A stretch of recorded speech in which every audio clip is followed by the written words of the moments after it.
Pues llegamos en Doctrinas Peligrosas, módulo 5, a la séptima clase, que es Liberalismo Teológico. Pues es un momento de estar ya recorriendo muchos siglos. Empezamos en el siglo primero y ahora ya estamos en el siglo XIX y el siglo XX. Vamos a trabajar sobre este tema y como introducción tendremos que decir que el siglo XIX es una continuación del siglo XVIII, que es conocido como el famoso siglo de las luces. ¿Por qué era conocido como el siglo de las luces? Por un movimiento muy importante que hubo en este siglo, que fue la búsqueda de iluminarlo todo. Y este movimiento se llamó la Ilustración. Era un movimiento de corte intelectual que llevó a la gente a una búsqueda intensa, muy grande, de conocimiento después del siglo oscuro, de la época oscura de 1000 años, y vemos ya este siglo como algo muy prometedor. El siglo XIX es extensión de esto con una diferencia muy importante.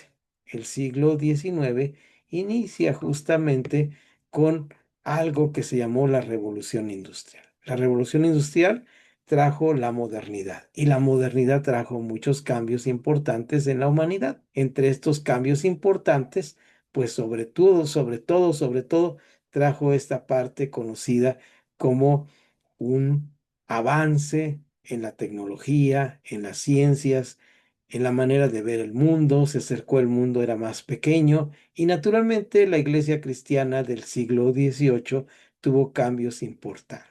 Cambios, primeramente vamos a ver que eran desfavorables a la forma de pensar del cristianismo original. Estas enseñanzas principales fueron introducidas en el cristianismo como algo que se llamó la modernidad. El liberalismo moderno del siglo XIX trajo muchas consecuencias a la iglesia.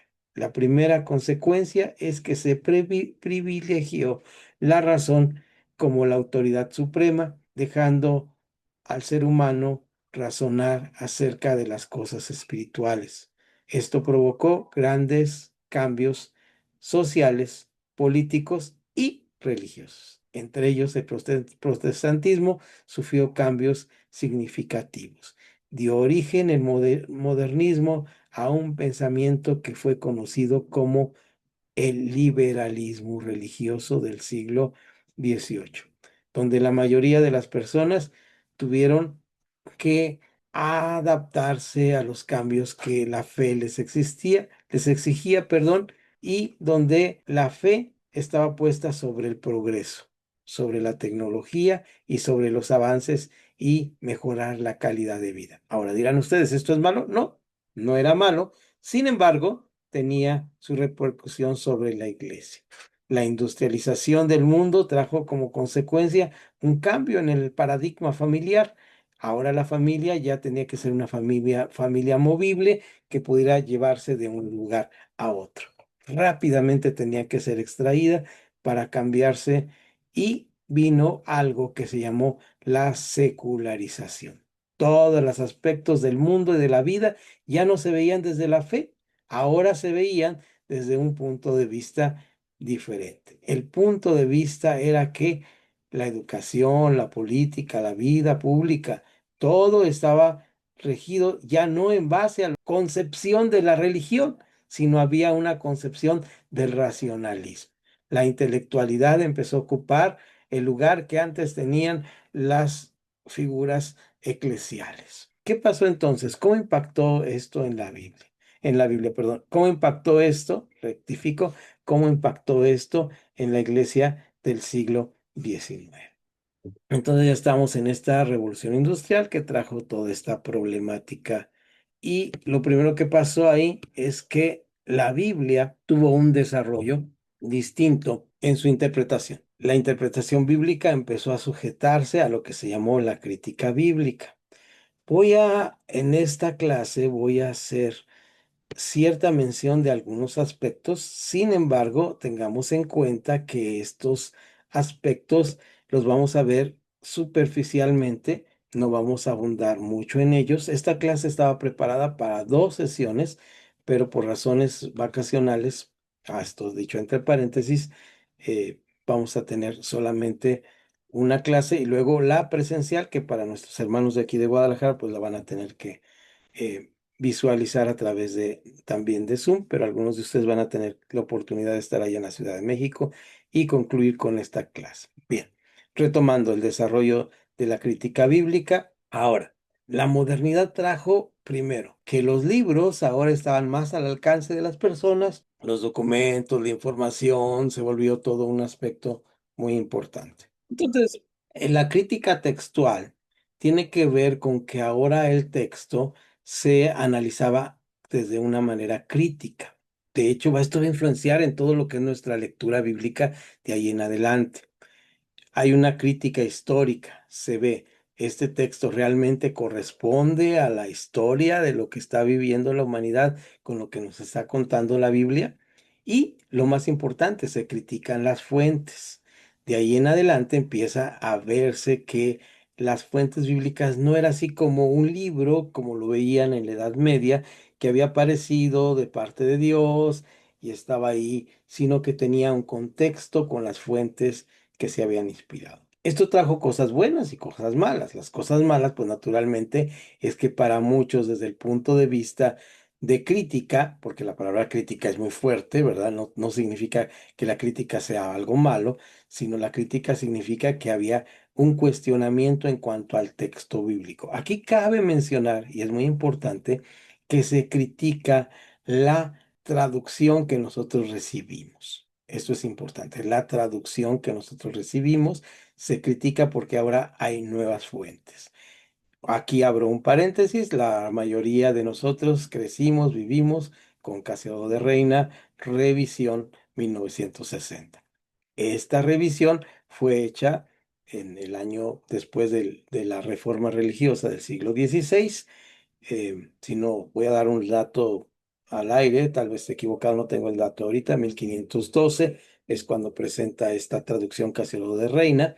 Y en esta traducción, las fuentes que él tiene para traducir es lo que se conoce como el texto receptum, el texto que nosotros recibimos. Ese texto había pasado por una serie de revisiones. Erasmo, un intelectual de Rotterdam, es quien más está influenciando este movimiento de traducción de la Biblia, naturalmente Martín Lutero, y se hace la traducción con lo que tenían a la mano. En el siglo XIX se tienen otros elementos a la mano que no tenía, y entonces empieza a hacer una crítica textual. Esto no afecta el texto bíblico. La Biblia es la palabra de Dios dada originalmente por Dios a los hombres como un aspecto de revelación. Lo que tenemos aquí es que para que llegue a nuestros días tenemos que tener la mejor interpretación, nótese la palabra interpretación de traducción, cómo decimos las cosas, cómo las expresamos, y esto naturalmente desde mi perspectiva cristiana y mi espiritualidad, pienso que ahí también está la inspiración divina para darnos la Casiodoro de Reina, la revisión que nosotros leamos, porque no solamente es la 60, tenemos la 1909, tenemos la del siglo XVIII, la del siglo XVII. Entonces tenemos una serie de revisiones porque el lenguaje va evolucionando.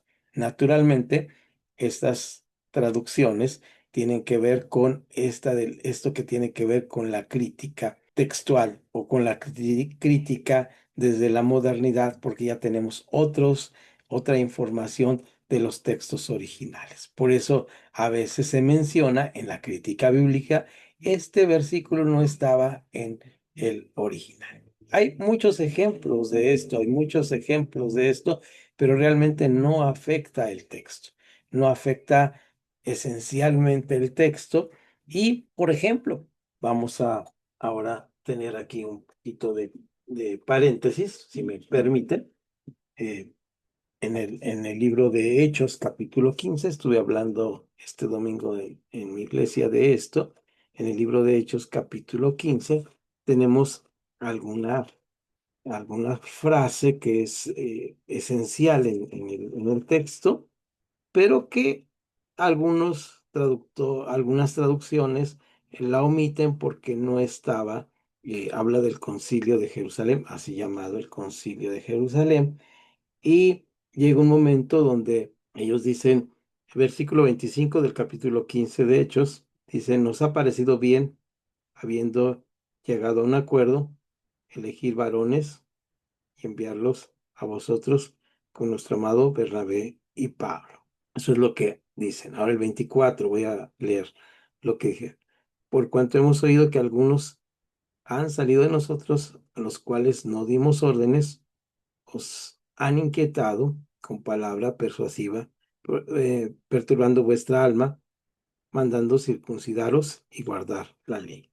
Así que ellos envían este mensaje y el mensaje se encuentra en el 15:28. Dice, porque nos ha parecido bien al Espíritu Santo y a nosotros no imponeros ninguna carga más que estas cosas necesarias. Y entonces aquí, y luego tiene una frase que dice, pasadla bien. Esta frase, pasadla bien, es un saludo común el primer siglo.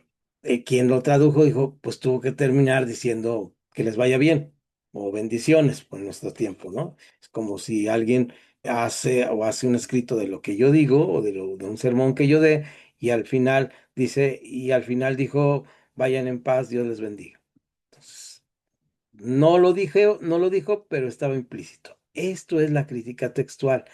Doy este ejemplo porque a veces así de sencillo, es mucho más complicado de lo que estoy diciendo porque se van a los originales, en el original fulano aparece, en el fulano no aparece. Esto es la crítica textual, pero quede clarísimo que esta crítica textual es simplemente revisar los textos y ver, pero no afecta en lo mínimo que alguien haya puesto una frase al final para concretar una frase, para decir algo.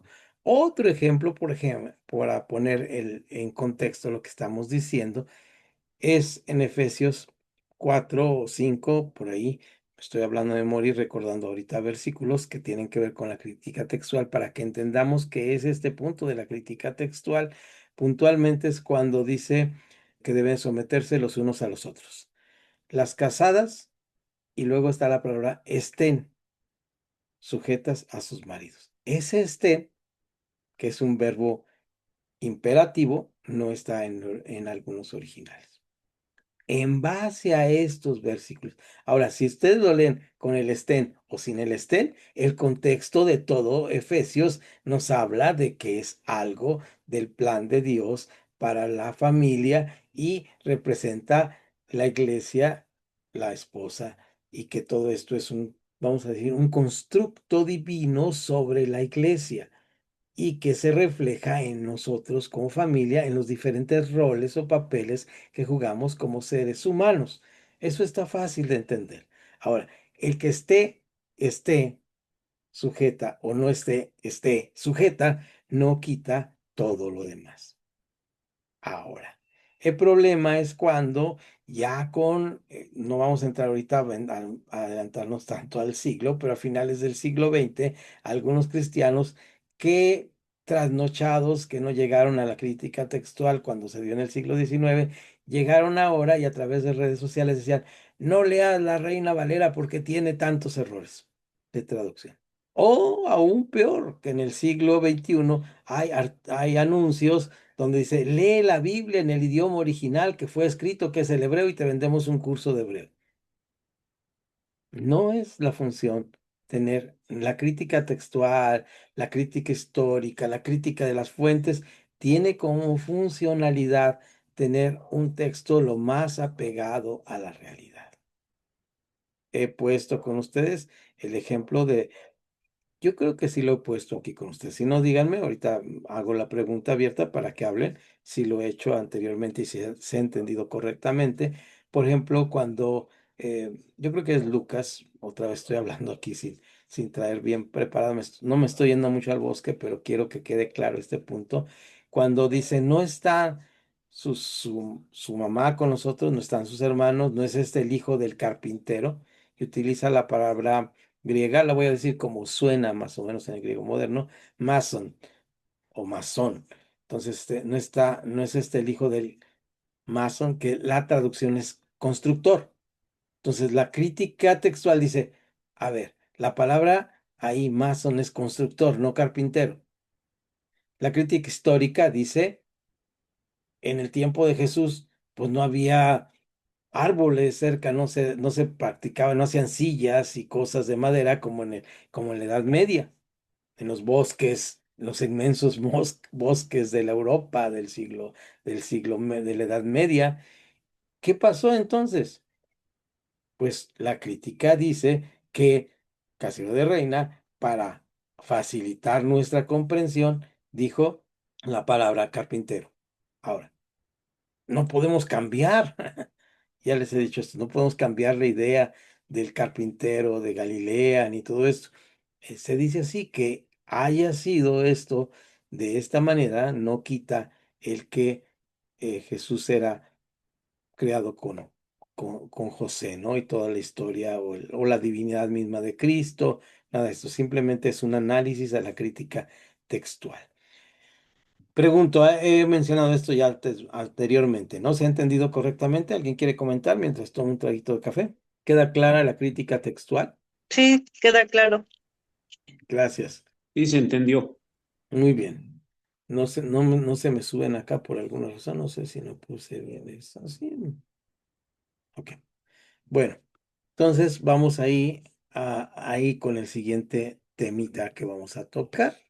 Entonces se desarrolló la crítica textual. Otra influencia que tuvo la iglesia es que se desarrolló una teoría durante esta etapa de la humanidad conocida como la teoría de la evolución. Esta teoría influyó en la iglesia en dos aspectos. Primero, y acuérdense que es la reacción de la iglesia a la modernidad. Primero hubo un intento de conciliar la fe con la ciencia. Desde mi punto de vista, pues es un esfuerzo loable, pero no necesario.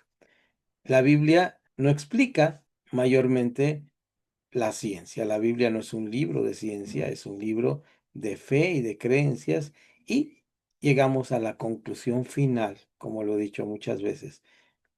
Si vamos a la lógica, que a mí me digan que este libro que tengo aquí a mis espaldas, arriba, que leo constantemente, fue producto de la explosión de una imprenta, me deja como que no quiero creer eso. Si me dicen hubo unas personas que lo hicieron, que lo manufacturaron, bueno, me parece una respuesta más lógica. El que me digan que el mundo es producto de 1.000 millones de casualidades que tuvieron que darse, pues no quiero conciliar la fe con la ciencia. Además, de alguna manera hay un movimiento que es una herejía, desde mi punto de vista, que se llama un evolucionismo teísta. Es decir, sí, Dios permitió la evolución y hizo al mundo a través de la evolución. No lo podemos saber. Dios revela clara y sencillamente que Dios, en el principio creó Dios los cielos y la tierra. No dice fechas, no dice lugares, no dice materiales, no habla de las funciones químicas, biológicas, él simplemente da un hecho que es un hecho fundamental en la vida del ser humano. Y el otro hecho fundamental es que dice que el sexto día Dios creó al hombre a su imagen y semejanza. Y usa la palabra Adam, que quiere decir en hebreo, perdón, por lo menos es lo que he escuchado. Tendríamos que verificar el rigor académico de esto, que es la palabra Adam, que significa ser humano. Hay un bonito libro que se llama el hombre como varón y mujer. Es un bonito libro que podemos hablar sobre este tema y analizarlo. Entonces, dijimos así con toda claridad esto, ¿no? Entonces, eh, ahí estamos con esta circunstancia. Entonces, dejen ver, influencia, estamos bien con esto. Dejen ver mi reloj, vamos bien. Entonces, ahí está.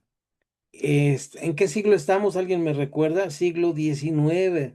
Entonces hubo una reacción ante todo lo que estaba pasando en la teología. Esta reacción se conoce como el liberalismo teológico. ¿Qué es el liberalismo teológico?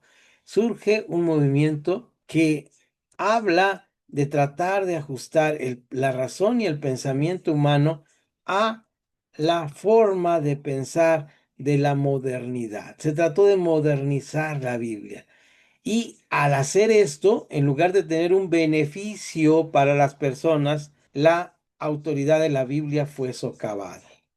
La inspiración divina de las escrituras fue socavada, es decir, fue dañada. La deidad de Cristo fue dañada. Se tomaron como entrar en duda ciertas cosas que estaban muy, muy arraigadas en el cristianismo, pero ahora a través de la razón, del liberalismo, empezaron a decir, ¿y qué pasó si Jesús no resucitó? ¿Recuerdan ustedes todos los eh, herejías que había en la anterior? Pues empezaron a resucitar, pero no a través de cosas de la iglesia, a través de que el mundo se metía en la iglesia. La salvación únicamente por gracia y mediante la fe fue cuestionada. ¿Por qué? Porque surgió el humanismo y el hombre empezó a decir, ¿y si el hombre es capaz de salvarse a sí mismo? Esto fue muy, muy interesante. Entonces, hasta aquí tenemos esta historia. De aquí empieza el siglo XX. Todo esto, aquí terminamos en estos 30 minutos hablando del siglo XIX. Naturalmente, todo esto fue una circunstancia de lo anterior. Ahora, ¿qué pasa en el siglo XX? ¿Qué pasa en el siglo XX? ¿Cuál será el acontecimiento más importante del siglo XX? Aquí voy a hacer una pausa para que ustedes vayan comentando conmigo cuál ha sido el acontecimiento más importante del siglo XX. Es un cambio que se dio y cuál sería la razón de todos estos cambios tan drásticos que se dieron.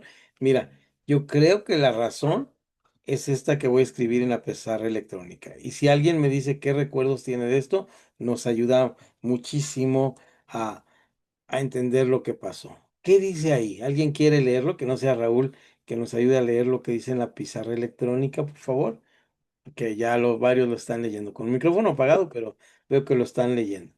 La Gran Guerra Mundial. La gran, Sí, está interrumpiéndose tu audio, pero sí, sí la alcanza. La Gran Guerra Mundial.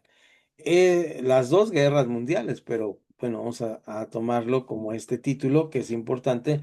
La Gran Guerra Mundial trajo cambios importantes a la humanidad. Voy para no abundar tanto en tantos cambios y tantas cosas, voy a tomar solamente un aspecto de esta Segunda Guerra Mundial y permítanme un segundo, vamos a ir aquí tomando aspectos. El siglo XIX eh, había terminado con toda esta circunstancia, pero viene una guerra muy importante que fue la Guerra Mundial. ¿Quiénes países estaban involucrados? Pues la mayoría de los países, ¿no? Estaba el eje del mal, los países del eje, que recordamos que estaba Italia, que estaba Alemania, estaba Japón, y por otro lado estaban los aliados que estaban con Inglaterra. Y todos esos países lucharon en la Segunda Guerra Mundial. ¿Qué trajo la Segunda Guerra Mundial? Pues muchos avances científicos, mucha reacomodo de países, pero trajo algo muy importante, la necesidad apremiante de establecer una manera de tener todo ordenado y todo listo para transmitirlo a las otras personas. Esto es lo que por ahí mencionó Raúl hace rato. Ya no teníamos máquinas de escribir. Vino una revolución en algo que se llamó los sistemas. Los sistemas tenían que ordenarse y acomodarse adecuadamente. Entre estos sistemas adecuados que tenían que actualizarse, pues estaban las enciclopedias. Muchos de nosotros cuando éramos niños, pues era importante comprar una enciclopedia. En la enciclopedia estaban ordenados todos los temas de manera sistemática, es decir, estaban por temas y estaban ordenados sistemáticamente. La iglesia cristiana no fue ajena a esto. Nosotros que somos la generación llamada de la posguerra, yo todavía alcanzo a ser de esta generación, es decir, si la guerra terminó en el año 43, las siguientes décadas, que fue los años 40 y los años 50, yo nací en el 59, somos de la época de posguerra. Todas esas personas vivimos esta revolución de la llamada era sistemática. ¿Qué trajo? Ahora, fíjense y anoto esto con mucho cuidado. Las teologías que surgen de la Segunda Guerra Mundial no necesariamente son teologías peligrosas, sino son teologías que surgen por una necesidad, y estas teologías tienen que ver con la forma en que nosotros interpretamos la Biblia.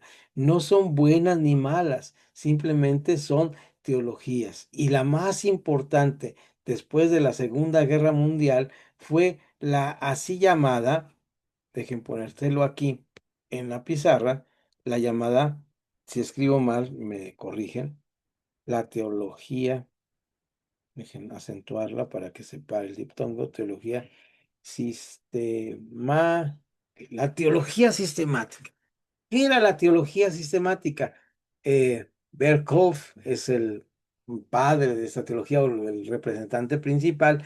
Lo que hizo fue poner cada una de las teologías como en orden. Dijo, a ver, de Dios vamos a tener que aprender esto, de Jesús vamos a tener que aprender esto, de la gracia vamos a tener que aprender esto.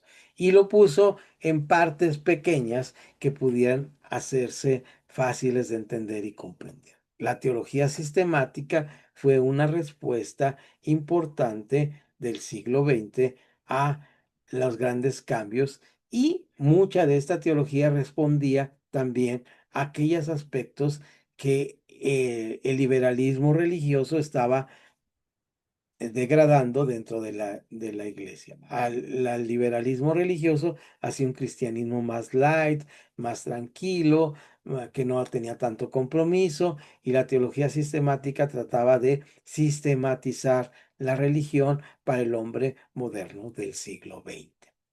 ¿Qué más pasó en ese momento? Surgieron algunos aspectos teológicos, y aquí voy a quitar los letreros para poner una imagen que tengo aquí, que es la carta a los romanos de Karl Barth. Para hablar de Karl Barth, y que también fue una respuesta, citaré a Manuel Gesteira Garza en un pequeño fragmento de un libro titulado El siglo XIX formó una teología de hombres, y la respuesta a esta teología de hombres fue una teología de la crisis. Ya son nombres raros. Ahí le estamos dando nombres raros a las teologías, que es una característica de las nuevas teologías.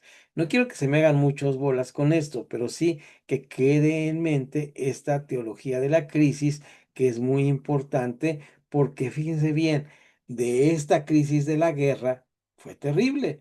Todos, quisiera preguntar aquí, ¿qué es lo que más recuerdan ustedes de la Segunda Guerra Mundial? ¿Qué ha impactado más al cristianismo? ¿Qué es esa parte que nos impactó, por lo menos a mi generación y a la mayoría de nosotros? Aquí tengo, ok, sí, a ver qué está pasando con mi internet. Tengo problemas con él. Voy a parar un poquito para hacer una revisión de mi internet. Permítanme. Este autor que estoy citando, voy a citarlo textualmente, lo que dice: ya estamos en la Segunda Guerra Mundial, hay todo un problema, dice, de los escombros de la Primera Guerra Mundial surge el clamor de un profeta, Karl Barth, que acusa al siglo XIX de haber forjado una teología de hombres en vez de una teología de Dios. La guerra representaba el fin de un mito. El ocaso, por favor, corríjanme esta frase, dice el ocaso de los dioses en que había creído el racionalismo del siglo XIX. El mito de un progreso humano sin límites. En medio de esta convulsión, Barth inicia en 1916 la redacción de su comentario a la carta a los romanos, que verá la luz en 1919. Como para Martín Lutero, también para Karl Barth, la carta a los romanos será el punto de partida de un nuevo camino de reflexión teológica radical. La teología radical de Karl Barth tiene que ver con este punto de vista de volver a la raíz, volver al punto original de las cosas. Esto permite hacer un retorno que va más allá de una teología sistemática que nos promueve simplemente almacenar las cosas para que las cosas mejoren. Karl Barth va a la raíz y este hace que tengamos una experiencia nueva en cuanto a la forma de ver la teología. De hecho, cualquier teología de ahí en adelante, de cuando vio a la luz la carta a los romanos interpretada o descrita por Karl Barth en 1919, todo el siglo y hasta nuestros días es un referente a la forma de interpretar. ¿De qué habla esta carta? ¿De qué habla en este sentido? Eh, pues lo mismo que hace Martín Lutero. La salvación tiene que ser por la gracia y todo el liberalismo queda desechado. Ya no hay un llamado a ver la fe desde la razón, sino ya tiene un sentido que es eh, muy, muy importante. Y ahora sí, vamos al comentario que me dejaron aquí de Isui, que dice, pues naturalmente Adolfo Hitler. Karl Barth era alemán y naturalmente él tuvo que salir de Alemania porque era contrario a lo que pensaba Hitler. Él recibió una extradición y fue a Estados Unidos todo este tiempo siendo un teólogo teólogo alemán desde Estados Unidos porque tuvo que salir. Ahí hay un libro, permítanme recomendarlo, muy, muy bueno, que no es un libro de teología, es un libro de historia de lo que sufrieron eh, que sufrieron los judíos durante la persecución nazi de Hitler en Alemania, que es conocido como El refugio secreto de Corrie ten Boom. Es un clásico de la historia del cristianismo, de Editorial Vida, que es muy bueno conseguir, releer, buscarlo, verlo y leer esta historia de esta época. Hubo otros teólogos ahí que hemos mencionado, naturalmente, a la par de Barth y también alemanes, que Bonhoeffer, Dietrich Bonhoeffer y todos los teólogos que surgen, una gama de teólogos que tienen que ver con esto, hasta los teólogos modernos que hablan de ya no una teología sistemática, sino avanzan algo en base a lo que Karl Barth y todos ellos estuvieron hablando, que llaman la teología del camino, que es necesario hacer la teología dentro de los parámetros de el camino, de caminar el camino, y ellos les toca hacer esta nueva teología que surge de las cenizas de la guerra mundial y de la persecución y toda esa situación que vivió el mundo en el siglo XIX. Ahora bien, retomando un poquito en el momentito que nos queda de esta parte, pues la teología sistemática sí ayudó un poco al progreso del evangelio en el mundo y tuvo que ver con que gracias al interés que había en la lectura de la Biblia y de la teología, todo surgieron movimientos misioneros. Hubo un movimiento importante de la distribución masiva de la Biblia, la teología sistemática promovió la educación cristiana, hubo seminarios, institutos bíblicos donde se estudiaba teología y la comunidad internacional cristiana se unió más a través de una teología que ya no era la teología liberal, sino ahora era la teología sistemática, que no era una respuesta más que a la situación de la guerra que había habido, una necesidad, y surgió de esta manera la teología. Si analizamos lo que pasó en el siglo XX desde este punto de vista, lo que tenemos es que las doctrinas de hombres que invadieron el racionalismo del siglo XIX, el querer poner al hombre sobre todas las cosas y olvidarse de Dios, trajo como consecuencia esta catástrofe terrible que fue la guerra mundial. Pero el cristianismo responde no solo con hombres como Karl Barth y su teología 22. bartiana, sino va más allá, llevando el mundo tener una respuesta de parte del cristianismo, una respuesta que vamos a analizar en los siguientes minutos, enfilándonos ya a la conclusión de esta clase.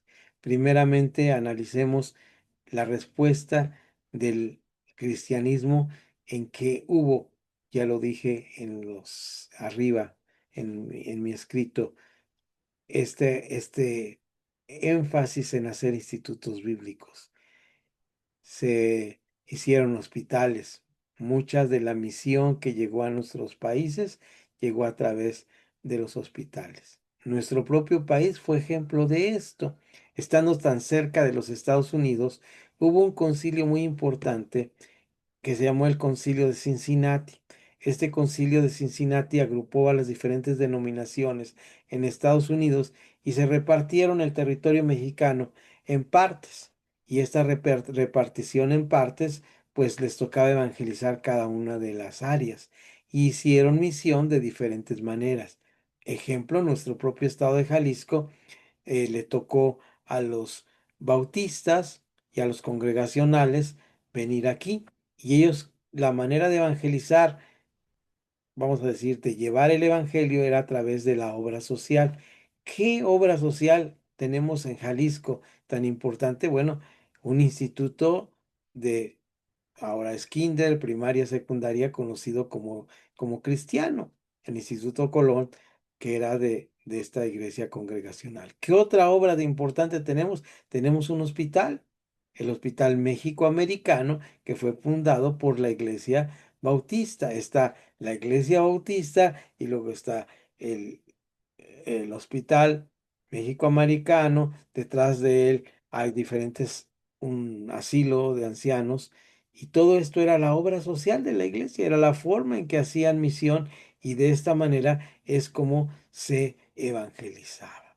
Había en este tiempo, gracias a esta guerra y esta necesidad de promover el evangelio, pues universidades cristianas en los Estados Unidos, hubo campañas evangelísticas después de esto.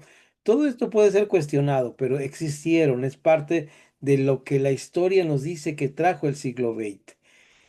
Se ayudó a las personas pobres en lo que se llamó el tercer mundo, y todo esto trajo pues una situación de caminar hacia un lugar en este nuevo siglo que tenía que ver con vivir la vida cristiana. Ahora bien, ¿qué pasó en nuestra América Latina? Ya hablamos de México y hagamos un recuento de lo que pasó. A manera de conclusión, para la clase y para este curso, que aunque concluiremos en la Ciudad de México con otra parte importante, que sería una aplicación práctica sobre lo que serían las doctrinas peligrosas en el siglo XXI, y toda esta expansión del siglo XXI ahora no a una modernidad, sino a lo que se llama la posmodernidad. Pero dejemos esto para después. Ahora entremos un poquito a trabajar sobre cómo esta forma de pensamiento trajo pues algunas situaciones importantes para nuestra nueva época. El siglo XIX no destruyó al protestantismo, más bien lo transformó profundamente. Por un lado, impulsó la expresión mundial de la iglesia, es decir, hubo mucha educación, mucha misión. Por otro, introdujo desafíos intelectuales de diversas formas al protestantismo, que tenían que probar su fe ante las evidencias aparentes de la ciencia, de la no autorización, no la autoridad, perdón, me equivoqué la palabra, no la autoridad de la Biblia, ante la prácticamente negación de Dios, El cristianismo fue probado a través de esto y también hubo una tensión entre la doctrina cristiana, el desarrollo del cristianismo a nuevas etapas o nuevas formas de ver la vida cristiana. Ahí surge algo que será también parte de nuestro capítulo.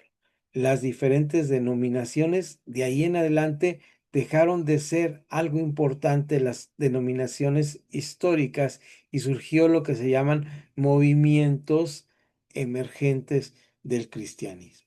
En el siglo XX surgen varios aspectos importantes del cristianismo que los tocamos en Doctrinas Peligrosas porque surgieron y nos tocó vivir muchos de ellos. El primero que toco aquí, y lo tengo así anotado, es el movimiento de renovación carismática de la Iglesia Católica Romana.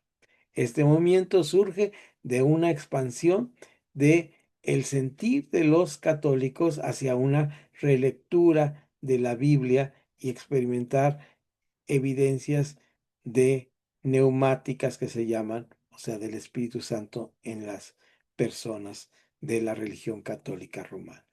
No nos toca a nosotros en este curso evaluar cuál es la veracidad de esto. Tendremos cada uno de nosotros nuestro punto de vista, pero es un fenómeno que surge después de la segunda mitad del siglo XX.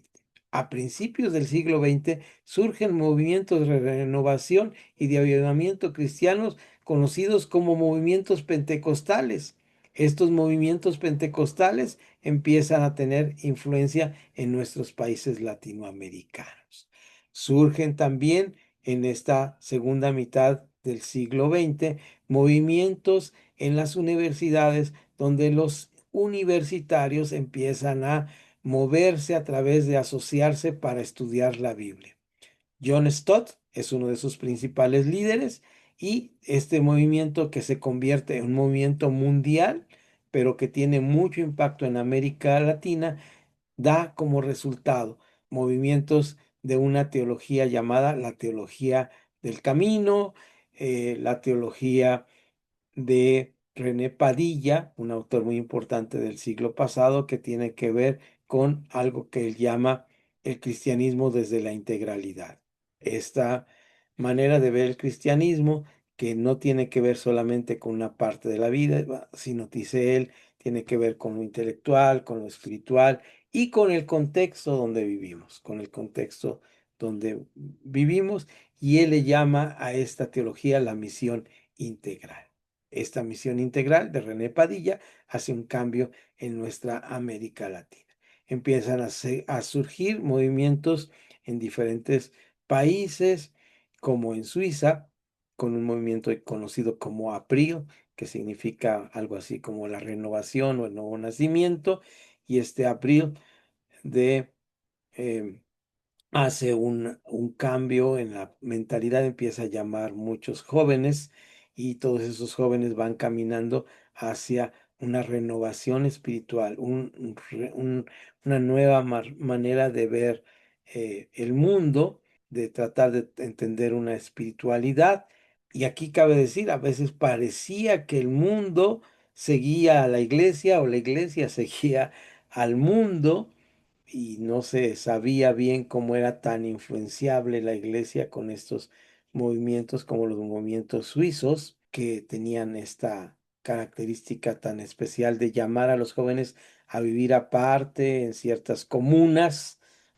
Nótese ahí la realidad, y en estas comunas tenían esta manera de vivir la praxis, la ortopraxis, el evangelio práctico en todos sus sentidos, ¿no? En toda su magnitud, de tratar de vivir esta praxis o esta vida en la práctica de cómo vivo, cómo cultivo la tierra, qué tan cerca estoy, y hay diferentes movimientos que surgen ahí.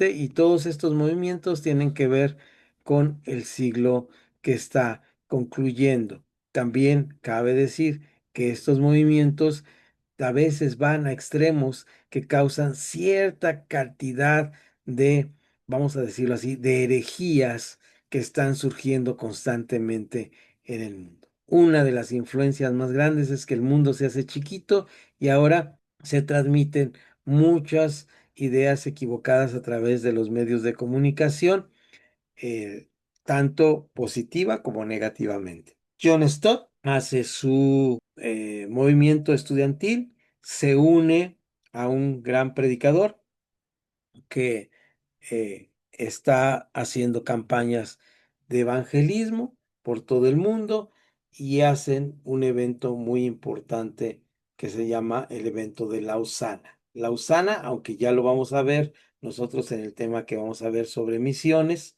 también en Aquila y Priscila, sin embargo lo tocamos aquí de refilón como Billy Graham y John Stott hacen esta unión y hacen este movimiento tan importante para que marca el nuevo empuje hacia el evangelismo para el siglo venidero.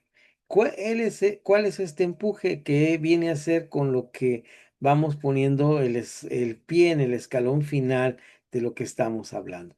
Este empuje se llama el apremio por el fin del milenio. Recuerdan ustedes que en nuestras clases vimos que hubo un apremio por el mileniarismo y que esto trajo la edad media, que fue del año 500 al 1500. Ahora la iglesia empieza a pensar en esta etapa del nuevo milenio. Hay momentos en la iglesia en los cuales se dice, no, ya se acabó, ya no hay momento, ya el fin de los tiempos está muy cerca. Confunden, como he dicho muchas veces, cuando en el libro de Tesalonicenses dice el Señor está cerca, confunden lo inminente con lo inmediato, ¿no? Como lo pasó a los tesalonicenses. Ahora bien, aquí llega un momento que es el concepto de el fin de los tiempos. El fin de los tiempos con el año 2000 y el nuevo milenio, donde se dice ya, se acabó todo y hay un apremio por la evangelización, un apremio muy grande por la evangelización y hay un fenómeno muy interesante, sobre todo en los Estados Unidos, que son las iglesias gigantes. Se le conoce este movimiento como el igle crecimiento. Este crecimiento que se da tanto en Estados Unidos como en los países orientales son iglesias gigantescas. Iglesias gigantescas, no estamos juzgando aquí, simplemente estamos hablando de doctrinas y dentro de estas iglesias empiezan a formarse lo que se llaman algunos movimientos peligrosos. Lo más peligroso de todo esto es que la iglesia ahora está tan cerca de muchas cosas que se puede rastrear algunas formas de pensamiento oriental dentro de la iglesia cristiana, algunos pensamientos como del positivismo, algunos pensamientos como del hinduismo que van mezclándose en estas iglesias y sobre todo algunos pensamientos de una modernidad que hace ver que la humanidad ya llegó al final de los tiempos. Cuando hablamos de esta parte de que la iglesia piensa que ya llegó, también está detrás de esto como background, como respaldo de esto, el pensamiento de algo que en filosofía se llama, o en historia de la iglesia y en historia de la humanidad, el fin de los tiempos o el fin de la historia. Se empezó a hablar del fin de la historia, es decir, ya la humanidad había llegado al máximo nivel, ya no había más delante, ya no iba a haber más cambios, no iba a haber más procesos, ya se había llegado a la democracia completa, ya se había acabado con el comunismo, con la caída de del muro de Berlín, ya el momento era, llegamos ya al final de los tiempos. Y la iglesia empezó a hablar y predicar en base a esto, y de ahí surgen doctrinas peligrosas.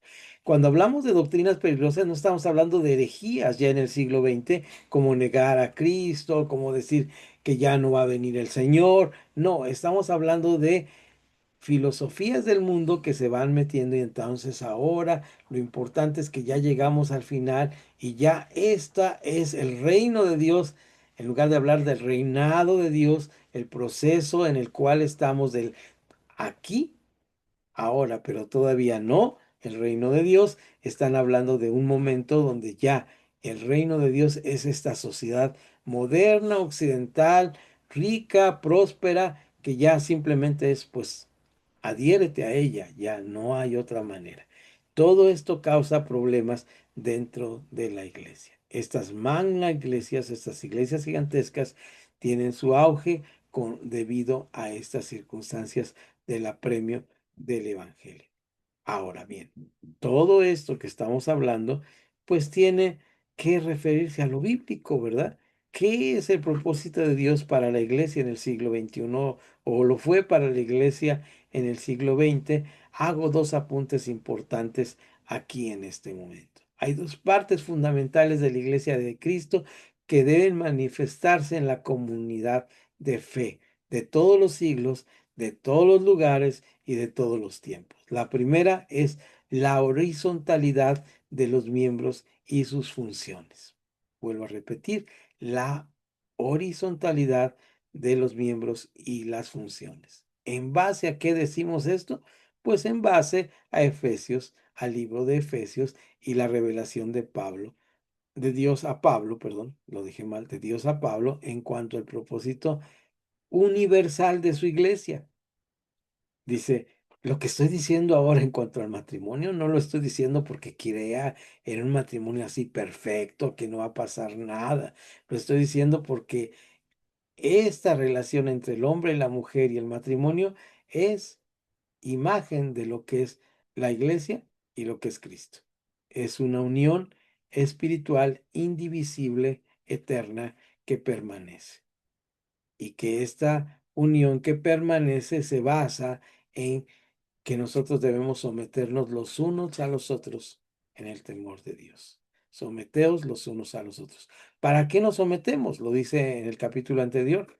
Para la edificación del cuerpo de Cristo. Todos los dones, todas las funciones, todo lo que dice Pablo, tanto en Romanos como en Efesios, con Primera Corintios, que son funciones establecidas para el funcionamiento de la iglesia de todas las edades y de todos los tiempos, desde el siglo primero que lo escribió hasta el siglo XXI, y si el Señor no viene antes, hasta que sea el fin de los tiempos, esta iglesia debe permanecer en base a la función de la horizontalidad y que los miembros funcionan para cubrirse los unos a los otros, para crecer juntos, el sentirse parte del cuerpo de Cristo. Pero dijimos que eran dos cosas. La segunda es la universalidad de la iglesia de Cristo. La iglesia de Cristo no puede ser un lugar específico en una parte del mundo adueñada por una persona.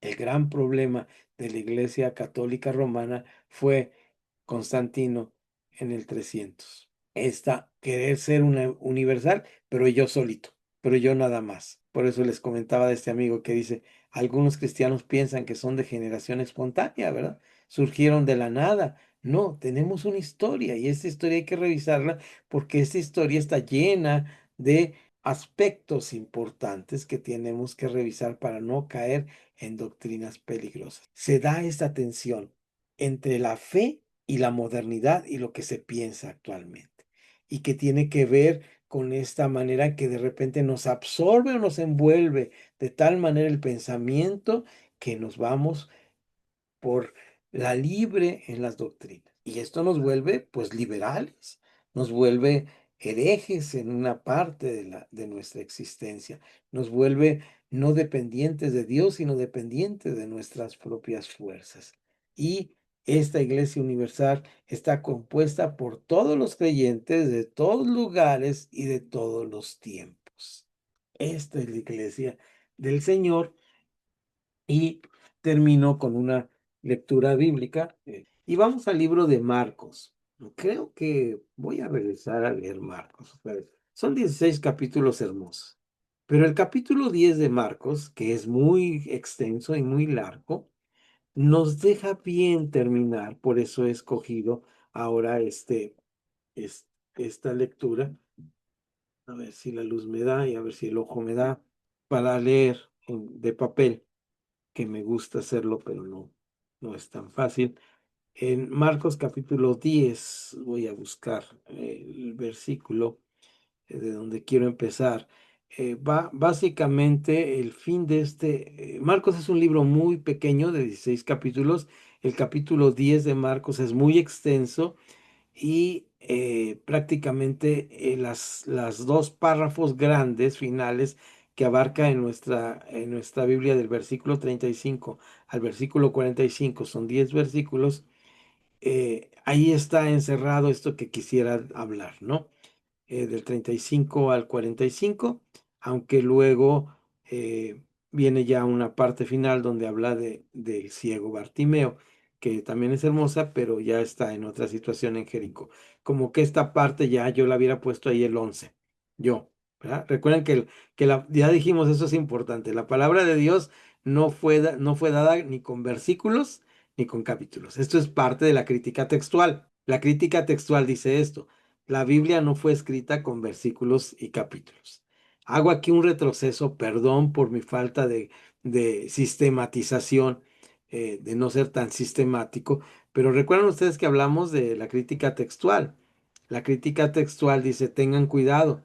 Yo he oído predicaciones donde dice, la palabra de Dios dice que hay tres mandamientos importantes de acuerdo a el libro de los Salmos, capítulo tal, porque tiene eh, tres versículos de tres partes y tiene 9 versículos y cada versículo tiene tres y esas son las verdades de Dios de acuerdo a esto, ¿verdad? Eso es una manera, está bien como interpretación, lo respeto. Pero no respeto cuando dice, y además por estos versículos, fíjense bien, por estos versículos, intuyo que multiplicando por cada uno de los siglos que hemos vivido desde que empezó en Adán y Eva, entonces estamos viviendo el siglo fulano que nos habla, y esta es una profecía para este siglo en base a lo que dice aquí. Pues no, ¿por qué? ¿Cuál es la razón? Díganme ustedes.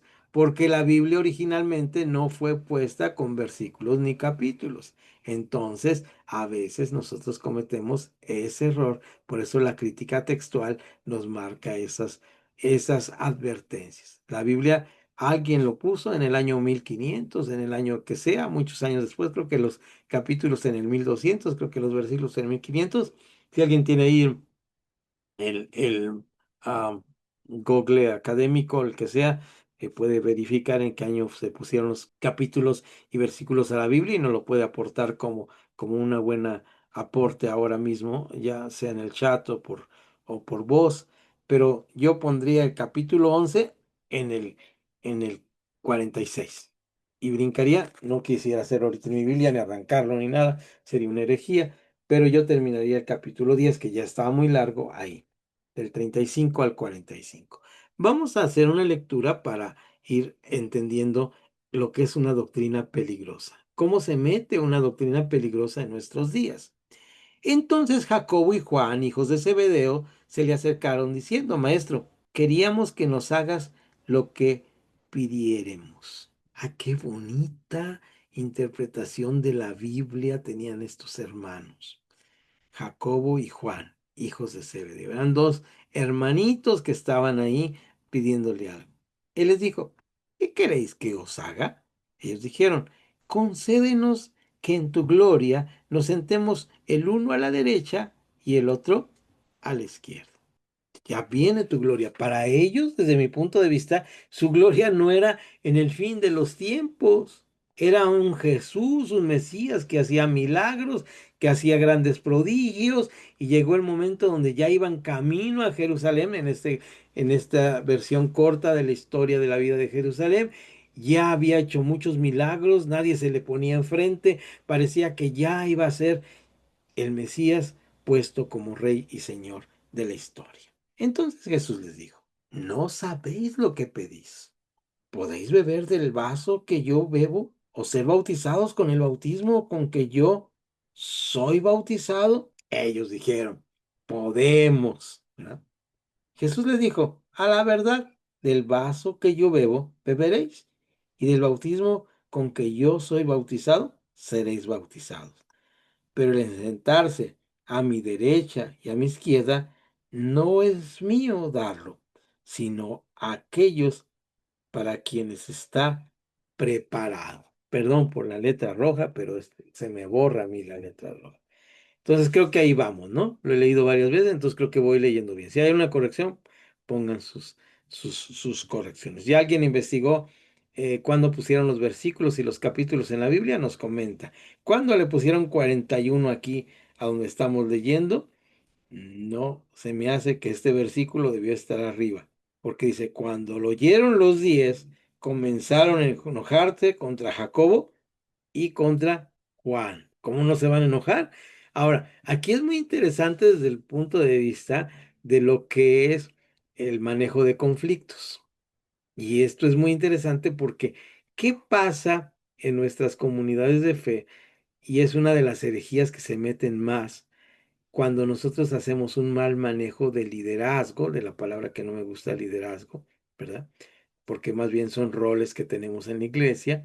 Cuando hacemos un mal manejo de la autoridad, que ya dijimos que no es mandar, sino defender al otro, hacer que el otro crezca. ¿Qué pasa cuando nosotros no tenemos un buen consejo bíblico y hay un lugar que se abre, un espacio? Ya no está el maestro Nahum, ya se jubiló, dice que a partir del día 31 de julio va a la Ciudad de México y les hermanos, pues ya me cansé de Aquila y Priscila y que le siga quien quiera. ¿Qué pasa entonces con los demás que están alrededor? Todos queremos el puesto, ¿no es cierto? Es más, cuando en mi colonia aquí alguien dice, ¿quién quiere ser el presidente de la colonia? Todos bajan la mano y alguien dice, pues fulanito, y fulanito dice, ay, no, yo no quisiera, pero dentro está diciendo, sí, yo quiero ser, porque estamos llamados a esto, a querer sobresalir, a que nos vean, ¿no es cierto? Entonces, aquí los demás, ¿qué pasa con ellos? Aquí hay un mensaje muy interesante, hay un conflicto de intereses y este conflicto de intereses que yo quiero ser también. Están pidiendo, pero yo lo hubiera pedido antes. Los demás se enojaron. Mas Jesús llamándolos les dijo, sabéis que los que son tenidos por gobernantes de las naciones se enseñorean de ellas y sus grandes ejércitos sobre ellas ejercen, perdón, y sus grandes, no es ejércitos, ya es que esta reta roja me vacila. Voy a tratar de recordar que dice, se enseñorean de ellas y sus grandes ejercen poder sobre ellos. Creo que dice potestad en lugar de poder, pero ahí dice eso. Pero no será así entre vosotros, sino que el que quiera hacerse grande entre vosotros será vuestro servidor. Marcos capítulo 10 versículo 43. ¿Qué es este concepto de la Iglesia Universal que está abarcada por todos los creyentes? Que no hay uno arriba de otro. Todos están al mismo nivel. No será así entre vosotros, sino que el que quiere hacerse grande entre vosotros será vuestro servidor. Y el que de vosotros quiere ser el primero, será siervo de todos. Porque el versículo que sí repetimos constantemente, porque el Hijo del Hombre no vino para ser servido, sino para servir y dar la vida en rescate de muchos. ¿De acuerdo? Entonces aquí estamos con este ejemplo de lo que es la Iglesia Universal. La Iglesia Universal de Cristo que abarca todos los creyentes, en todos los lugares y en todos los tiempos, no hay uno que diga soy mayor. No hay un Juan ni un Jacobo que diga yo estoy a la derecha y a la izquierda. Aunque va a haber uno a la derecha y otro a la izquierda, no es para lo que estamos aquí. Aunque tenemos diferentes funciones, diferentes roles que Dios nos capacita para hacerlo, no estamos para decir al otro, yo estoy arriba de ti. Esto parece que está así. Pero si no fuera así, regresemos a un capítulo. Ya lo leímos cuando íbamos leyendo todo y ahora después de leer el capítulo 10 versículo 41, 31 al 35 al 45, perdón, por el lapsus de recordar los versículos, vamos al capítulo 9. Regresamos dos capítulos, dije uno, dos, estábamos en el 10, regresamos al, sí, ¿verdad? Estamos bien. Estamos en el 10, regresamos al 9 y ahí tiene un subtítulo. Recuerden, ese subtítulo no estaba en la Biblia. Nuevamente la crítica textual. Aquí mi Biblia, por ahí dice, ¿quién es el mayor? Y tengo ahí un lapicito que puse porque se repite tanto en Mateo 18:1 y Lucas 9:46, 48 y nuevamente volvemos, perdón por mi falta de sistematización, pero volvemos a lo que es la crítica textual. La crítica textual nos dice que los diferentes partes del Evangelio tienen una sola fuente y que de esa fuente fueron escritos varios escritos y se basan en leer los textos y ver cómo fueron acomodados en diferente manera en los evangelios. Eso es la crítica textual. Aquí tenemos en el versículo 38.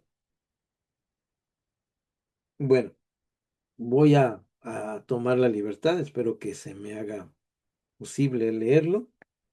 Dice, y llegó a Capernaum, y cuando estoy desde el 33, estuvo en casa, le preguntaron, perdón, estuvo en casa, les preguntó, estoy en el 33, cuando estuvo en casa, ya llegó a casa, les preguntó, ¿qué disputabais entre vosotros en el camino? Mas ellos callaron, porque el camino habían disputado entre sí quién había de ser el mayor. Recuerdan ustedes que allá hablamos de esto en clases pasadas. ¿Quién había de ser el mayor? Entonces, él se sentó y llamó a los 12 y les dijo, si alguno quiere ser el primero, será el postrero de todos y el servidor de todos. Y tomando, capítulo 9 lo hacemos cuando presentamos a los niños, y tomando un niño, lo puso en medio de ellos y tomándole en sus brazos, le dijo, qué bonito presentar a un niño y decir esto, ¿no? El que reciba en mi nombre a un niño como este, me recibe a mí. Y el que a mí me recibe, no me recibe a mí, sino al que me envió. Pasamos al versículo 38. Dice, aquí en lo que estamos leyendo, que es la parte central de esta parte. Juan le respondió diciendo, siempre salía Juan con una cosa ahí rara, maestro, hemos visto a uno que en tu nombre echaba fuera los demonios, pero él no nos sigue y se lo prohibimos porque no nos seguía. Qué versículo tan interesante este versículo de 9:38 de Marcos. Debemos analizar aquí varios aspectos. Primero, ¿de qué está hablando este pasaje? De la Iglesia Universal de Cristo que comprende todos los creyentes, todos los lugares y todos los tiempos. Tal vez una de las mayores herejías que existen en nuestro tiempo y en nuestras iglesias es creernos, por favor pongan sus tapones de oídos para que no se grabe lo que voy a decir, la última Coca-Cola en el desierto. No somos más que parte de un plan divino que nos permite vivir esta vida. ¿Para qué? Para establecer el reinado de Dios en la tierra a través de nuestra aportación. ¿Y esta aportación en qué sentido se da? En el sentido de cumplir nuestra función. ¿Cuál es nuestra función? Pues nuestros dones, nuestros ministerios, el trabajo donde Dios nos ha puesto para trabajar en la iglesia en el momento que Dios nos ha puesto. Pero Jesús dijo, no se lo prohibáis, porque ninguno hay que haga milagros en mi nombre que luego pueda decir mal de mí, porque el que no es con nosotros, por nosotros es. El reino de Dios se establece a través de las diferentes multiformas en que Dios obra en la iglesia universal. Y cualquiera que os diere un vaso de agua en mi nombre, porque sois de Cristo, de cierto os digo que no perderá su recompensa. Es decir, la iglesia es una iglesia universal para todos los tiempos y para todas las edades. De tal manera que la iglesia que llamamos de la modernidad en el siglo XX y esta parte, este primer cuarto de siglo que llevamos dentro del siglo XXI, del nuevo milenio, es la iglesia del Señor, de todos los tiempos, de todos los lugares y de todas las personas que lo componemos. ¿Quién dice quién es? El Señor. Tiene una frase maravillosa en Juan, leyendo el Evangelio de Juan, cuando dice: yo soy el buen pastor, el cual pongo mi vida por mis ovejas. Ellas oyen mi voz y me conocen. Los que hemos prestado atención a la voz de Dios. Esos somos los que estamos ahí para caminar en la iglesia del Señor. No nos debemos espantar de las herejías, de las doctrinas peligrosas, de las cosas que las personas aparentemente están equivocadas, sino tenemos que estar muy atentos a reflexionar si el concepto que estamos manejando es bíblico, es cristiano y engrandece el reinado de Dios en el momento y tiempo que Dios nos ha permitido vivir.